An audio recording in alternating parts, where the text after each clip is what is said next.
Well, welcome to Chris White from James Marshall Motorsport. Chris, you're one of the more interesting characters to me in this year's championship. You, again, you haven't followed the classic route of karts, small single seaters, bigger single seaters, etc. You went straight from karts to Mazdas, and you did exceptionally well in Mazdas. What was the theory behind that? I wondered often if it's a decision you made that tin tops were the route to go down very early on, or had there been other plans?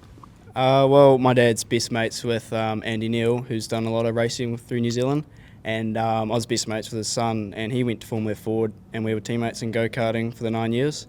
But then we were sort of thinking we were going to go the Formula Ford route, but we wanted what was best for us in the stepping stone journey.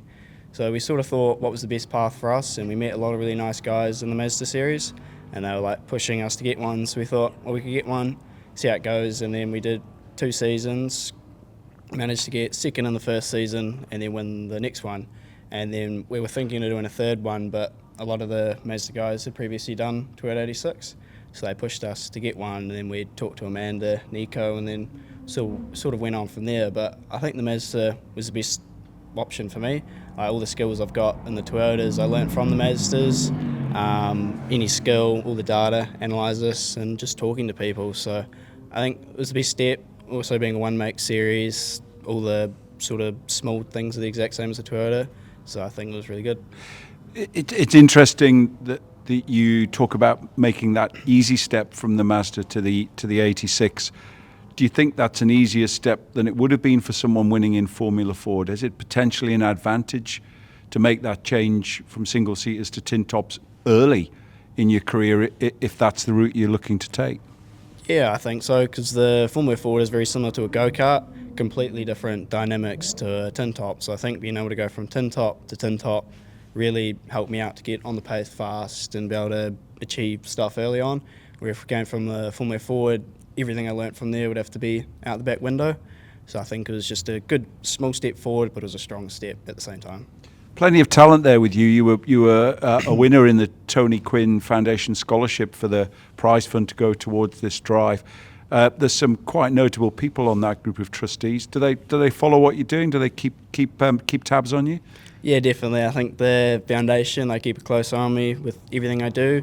They keep me updated with everything I need to do, and I just sort of keep on track with them. Like, I think the academy was awesome. Just learn the track here, learn little wee keys and skills, and then get close with the foundation and Toyota. But yeah, no, I think it's definitely a good thing to be able to achieve, and it's a very good thing for my sort of survey and everything. Has that time on the track that you would have got through that helped a little bit adjusting? We don't come here often. We don't do this international 3.8 kilometre layout terribly often, but has your time helped, the time on the track helped with that? Yeah, definitely. Like in the academy, we do the drift circuit, which is part of the long circuit we're doing today. So that definitely helped out. A few lines around the track to wiggle my way through, and then they go into great depth of what we need to do and learn how to go around the track in better ways, better inputs in the car, and then again teach us how to read data. So it was definitely an awesome thing to bring into the 86 series when we analyse data after each session to see what we can do to the car, make it better, and then my own personal feedback, see what I can do to actually improve.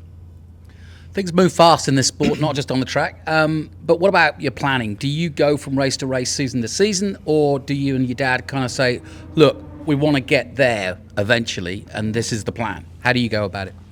Well, I think any young Kiwi driver wants to get to V8 supercars, and I'm definitely on that bandwagon as well. So we're playing about, we'll do 2 seasons of the 86 minimum, unless I manage to get first this season. But I think we're sort of playing by season. We'll see what options open up for us at the end of the season, where we could go, and what's, again, the best opportunity for me to move on in my career. Are you the next Will Brown? No, I'd hope so, but I think it's a tricky thing to say. Pana here from Pana in the Paddock. What are some goals that you have for this season? What will you do to work towards them?